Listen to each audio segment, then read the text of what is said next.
You need to up your game, Sam. I do. John, can you move your mine by mistake. Just let's move your microphone nearer you. You didn't get yours. What did you get your MBE for? Service to small business. Brilliant. Making big business is small. That's a joke. Very bad joke. Very, very bad joke. I was just thinking that the Tories are doing it really well. Yeah, very good. Okay, let's move on and talk about what is going on. It's a very febrile situation politically currently. Rishi Sunak has attacked Sir Keir Starmer for arrogantly taking voters for granted and assuming he can just stroll into number 10. The Prime Minister very much on the back foot here. I mean, look at the poll ratings. I mean, they're absolutely diabolical. He claims the Labour leader had no plan how to run the country at the Tories' local election campaign launch. So the local elections are going to be in May. He said, and I think he's got a point, voters should look to councils like Birmingham to see what a Labour would do if they win power. Now, Keir Starmer claims the Prime Minister is scared of calling an immediate general election because of his record in office. Is this Rishi Sunak on the front foot? He's going into the local elections. Look, I've got a plan. The plan is working. Rishi Sunak doesn't have a front foot or a back foot right at the moment. He's just kind of coasting down the road because he doesn't have anything to show for his 14 years, for the Tories' 14 years in government, except the current nightmare we're in. And I mean, obviously, he's going to say that Keir Starmer is being arrogant, and Keir Starmer, I have to say, has been specific in never saying when we're in government. He has said if we get into government, every single time. He has never been arrogant about it. When obviously the polls are completely obvious it's going to be some sort of Tory decimation, and the Tories' biggest threat is reform, obviously. So it isn't Labour at all. So I don't know why he's.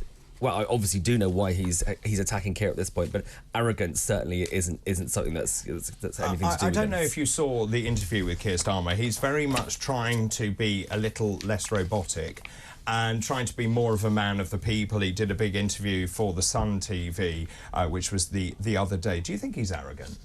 No, I don't think he's arrogant. He's a politician. Isn't the problem we've got to find a better way of running the country? I know that's a big question. Haven't we got to first accept what is working now doesn't work? Yeah. That's the first thing to accept. Once we accept that, then we can find a better way. There must be a better way to run this country. So if you liken this country to a small business or a big business, for example, Rishi Sunak says the plan is working. He's got 5 things he said we're going to achieve. It's all PR, though, isn't it? It is. It's all optics and not substance. And actually, voters aren't as stupid as we think. They can see through these things, actually. There's the Westminster bubble and the media bubble. What will happen? Who knows? I don't know who's going to win the next election. Well, we're starting to see inflation come down. So inflation now at 3.4%. Rishi Sunak said that was one of his targets. He's going to grow the economy. Well, the economy is not really growing. It may well start to grow. He's going to stop the boats. It's all very well, but I don't see anything tangible. And that's the problem, isn't it? Absolutely right. Action speaks louder than words. But not only that, John, if you set metrics in any business, and these are our business goals, you have to hit them. You meet them or you change them. You follow the plan or you change the plan. You don't do both. So see, we've got to find a better way of running the country.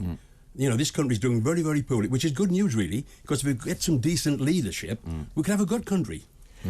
I agree with John, I have to say, because there has to be a better way of doing things, because this isn't working at all. And, you know, it has been 14 years with the Tories, so basically, even if it was just not Labour, anybody else, give someone else a chance, because what's happening at the moment doesn't work, and it is PR, like saying, for example, that, you know, it's there's a third less immigrants in hotels just because you've moved them to housing. So it's like it's all very well in saying this is working, that isn't working. But well, they spent more money. They've got RAF Scampton and Wethersfield and the movie Stockholm. Exactly, and you know, and putting off the election for as long as possible so that there might be some slightly better numbers in order to get maybe like a couple of extra seats here and there. That is, I mean, he's running out the clock, and it isn't the best idea at all. But is the answer not, oh, well, let's just try Labour because this isn't working? Is the answer not, let's have an honest conversation with the public? This is what you want from us. That's the general election, isn't it? Well, no, because that's not what they're doing. This is what you want from us. This is how much money we have. What do you want to lose? What do you want to keep? How do you want the country to run? John? We've got to get some bad news out there. We've got to accept the fact is this country is bankrupt. You know, we've got to accept that. People will accept it. Well, the percentage on national debt is absolutely off the scale. Unbelievable. It's like 98%. Unbelievable. GDP. We collectively consume more than we produce, to the tune of £1,000 per person. So we've got to correct that. We need more supply, not more consumption.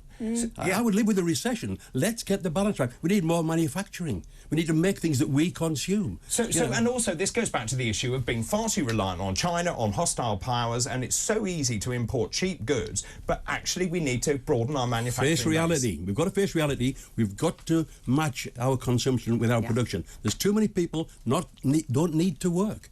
But it also comes back to the net zero argument, because the manufacturing jobs we've actually shipped abroad in order to lower our CO2. OK, let's ask Sam that. Optics again. I have a feeling you may. Well, what does Keir Starmer stand for? Because I have absolutely no idea what his policies are. Do you? Well, yeah, well, I do. Like, he wants us all to do better. Surely he wants the. He wants that is not. No, that is not a policy. Okay. First that's like something out of W1A. We have to say it's like people who work in care, for example, or work in the police. People often say, and Rishi Sunak has said this before, that they do it for the love of it, right? And that's why they do it for such terrible wages if you work in care, etc. So I think politicians should do it because they want to improve the country, not because they want to be stars, not because they want to have a plum TV role later. And I think Keir Starmer wants the country to run better. What does Labour stand for? They stand for the people. But this is all words. This is words. Yeah, of course it is. Of course it is. They haven't let out a manifesto yet. So as soon as the manifesto is out, then I'll tell you what they stand for. That's the interesting point, right? So, and that's what Renee was alluding to. So Labour is way ahead at 44%, but actually those polls will narrow. What would you like to see, John, just in terms of, with your experience, what does the Labour Party have to offer, going back to Renee's point, to be credible, to say we have a vision for Britain? We've got to change the way we run the country. That's the big decision. What he wants is to run the country. That's what he wants to do. What's the one thing he has to do? Well, he's not able. He's not competent to do it. No. So Sunak gets in, let's say. What is the one... we've got to... We've got to balance the book. If Starmer gets in, we've got to balance the books. And they have said some of these things, actually. They have said they want to increase manufacturing. And that's just one thing. It isn't just manufacturing, services. We've got to balance the books. We've got to collectively produce as much as we consume. And we can do it. We have to have difficult conversations with people. Absolutely right. And that's why the problem with the two main parties are they're too diverse. Yeah. And if you've got to make difficult decisions, you've got to have simplicity. Are we just doing too much now? Are we just trying to please everybody, doing Absolutely too much with a pot that stays the same? Exactly right. What do you mean by that? Do you mean about, for example, social care? Do you mean the welfare state, for example? All of it. So the NHS, we're doing too much in the NHS. We need an honest conversation with people where we say, this is the NHS budget. These are the things we treat. What do you want to cut in order to do hips properly, cataracts properly? What don't you want us to do? And I think it's also making sure you know what the vital services are and which are the bolt-ons. Sam, let's just come to you. There's a brilliant article here by Alison Pearson in The Telegraph, which talks about, and this is being mooted about whether they change leaders. So they are facing electoral oblivion right now. And she goes on to say that actually they've got a death rattle net approval rating of -48, which is lower than Boris Johnson or Jeremy Corbyn when they resign. What would you do? Let's say you're in PR, right? What would you do? What would you advise the Conservative Party? Do they stick or do they twist? Well, look, I've been in PR in the past. I know you have. And so it's... Changing leader is not the answer. I mean, like they're already a laughing stock. I mean, changing to Penny Mordaunt now would be 4 prime ministers in 4 years, and and the world already sees our government as pretty much ridiculous, and our country sees our government as ridiculous. So another PM. One really matter? No, it would make it worse. It would make it worse as in like we know that we're gonna. Let's say, for example, they were going to have a general election in May. That would mean that there would be a new prime minister for a month. But obviously, so they're going to do it. Let's say November.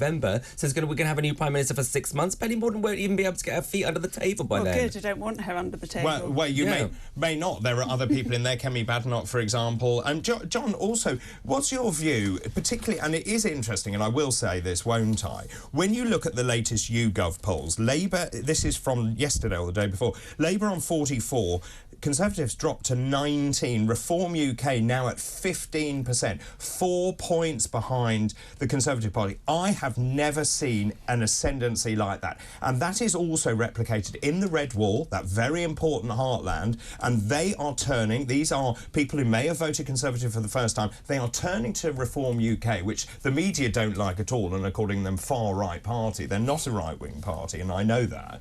They're not a far-right party, they're right of centre. What does that say? What's going on in those industrial heartlands? I think the polls are fairly irrelevant. Why Reform are better is because they've all got the same objective. They've got a clear direction, which the other two big parties haven't got. There's too much diversity in those parties, and you can't make good decisions with compromise. We need tough decisions. To make difficult decisions, you need strength and a single person making that decision. Yeah. And what do you make of the rise of Reform UK? Is this a sort of protest vote, or is this? Oh, you think it's protest? I think it's a protest vote. I think that the Tory party has become, well, for people who support Reform, they say the Tory party is too left-wing, and the people. But Reform is also taking Labour voters too. Well, yes, that's true. But I mean, but mainly it is. Let's say, for example, you add up the Tory percentage and the Reform percentage. What is it? 19 plus 14. Yeah, it doesn't. 15. It doesn't equal. It still doesn't equal Labour's 44%. So that is. So therefore, is the vote. The vote is split. Do you not think that Reform voters are very similar to Brexit and Trump voters, where they're embarrassed because people have made them feel that way to say that they're going to vote, and when they get to the ballot box and the curtain is closed behind them? Well, exactly. Well, I mean, Trump obviously is a different story altogether because, like, you know, he has his own set of numerous problems, whereas, you know, thankfully, Reform doesn't have a figurehead of that sort of calibre, especially who's under investigation for 91 indictments. But they have, you know, I think that actually that after the general election or just before, you will see a bunch of the people like Kemi Badenoch, for example, jumping to Reform. I do think people who think that the Tory party at the moment is not sustainable as it is, and you will not necessarily get a three-party system, but you know you will find a decimated Conservative Party, and you will find Reform as the right-wing alternative. I'm really pleased you brought that up, and I think Renee's right. I think actually people are embarrassed to say how they'll vote, so that when you talk to the pollsters, you won't actually answer. But you're right, because Sir Geoffrey Cox, the former Attorney General to Theresa May and Boris Johnson, has warned the Conservative Party could fail to act as a credible opposition, i.e. they could be wiped out, so they would basically be reduced to just a handful of seats. Yeah, and I think that's totally not possible. good for democracy. I think that's totally possible, but then you know they've only got themselves to blame. The fact that we've got Liz Truss like still spouting out nonsense when she's actually, you know, she's made a fool of herself across the pond and over here, and she still thinks that her voice is relevant when she has been one of the destroyers of the Tory party. Can I read you a tweet? Yes. This is from Linda Keane. Liz Truss is the only leader I'd want to see in charge of the Tory shambles party. It's Reform for me as a result. As for Penny Mordaunt, no, dreadful woman. She'd bring in Dr Bill Gates as her advisor for the next pandemic. People like Liz Truss, they thought that she had vision, single party vision. They thought she was another almost Thatcherite. Do you know what? Actually, she was a Conservative. Well, yeah, but I think she doesn't really have a place in the Conservative Party at the moment. They won't even hear her out in Parliament, so she may as well go to Reform. But let's ask John. You're nodding along to that. Liz Truss, I actually think, set out a Conservative vision. I think she went too far. I don't think it was managed properly. What were your thoughts? In the right direction. It isn't about reducing tax, it's reducing waste. It's managing things better and then reduce tax. We can't afford to reduce tax now. We've got a deficit to deal with. We've got to make some tough decisions. Trying to reduce tax to win the vote is the wrong thing. They keep trying to buy votes instead of earning them. I couldn't agree with John more actually about reducing waste. We have so much waste as a human race in this country. We have to do more about our food waste, about energy waste, about heat waste, everything. Efficiency in government, efficiency in the NHS is a shambles. Yeah. And I know I work in it. Yeah. But Lucy Waddle says to you, morning, for your information, my Reform vote is not, capital letters, a protest vote.